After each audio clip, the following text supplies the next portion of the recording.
আসসালামু আলাইকুম। So IP address চেঞ্জের video. So first of all আমি আপনাদের ওয়াইফাই আইপি অ্যাড্রেস কীভাবে চেঞ্জ করবেন সেটা দেখাই দেই। ওয়াইফাই এর ভিতরে আসবেন, আসার পর এখানে দেখতে পাবেন এডিট অপশন। এখানে বা অন্য ফোনে অন্য কোথাও থাকতে পারে, খুঁজে নেবেন।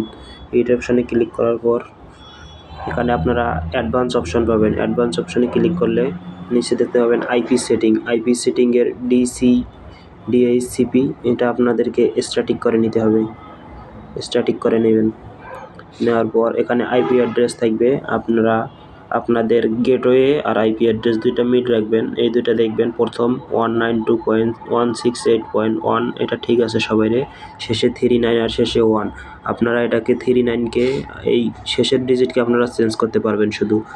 এটা আপনারা মনে করেন আমি এটাকে 41 করে দিলাম, দেন সেভ বাটনে ক্লিক করবেন। এখানে আপনাদের আইপি অ্যাড্রেসটা চেঞ্জ হয়ে যাবে। সো ফার্স্ট এখানে আপনারা দেখেন আপনাদের আইপি অ্যাড্রেস চেঞ্জ হয়ে গেছে। এই যে এখানে আপনাদের 41 হয়ে গেছে আইপি অ্যাড্রেস শেষে। সো এটা আইপি অ্যাড্রেস চেঞ্জ ওয়াইফাই। এখন আমি আপনাদের যদি ডাটার ক্ষেত্রে আইপি অ্যাড্রেস চেঞ্জ করা দেখাই। সো প্রথমে ফার্স্ট অফ অল ডাটার ভিতরে ঢুকবেন। আপনাদের যে সিমে ডাটা আছে ওই সিমটা এখান থেকে ওপেন করে নেবেন। নেওয়ার পর এখানে নিচে স্ক্রল ডাউন করবেন। স্ক্রল ডাউন করার পর দেখতে পাবেন অ্যাক্সেস পয়েন্ট নেম, এখানে ক্লিক করবেন। ক্লিক করে নেওয়ার পর এখানে প্লাস আইকনে ট্যাপ দিবেন। দেওয়ার পর এখানে নেম সেট করবেন, এপিএন সেট করবেন। নেম যে কোনো একটা নেম দিবেন, আমি আমার নামে দিলাম। ওকে ক্লিক করবেন। এপিএনে সেট, ওই নামটাই আবার এপিএনে দিবেন।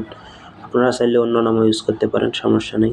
দেন এখানে থ্রি ডটে ক্লিক করার পর সেভ বাটনে ক্লিক করবেন। করার পর এখানে এই জায়গায় সিলেক্টেড করে দিবেন।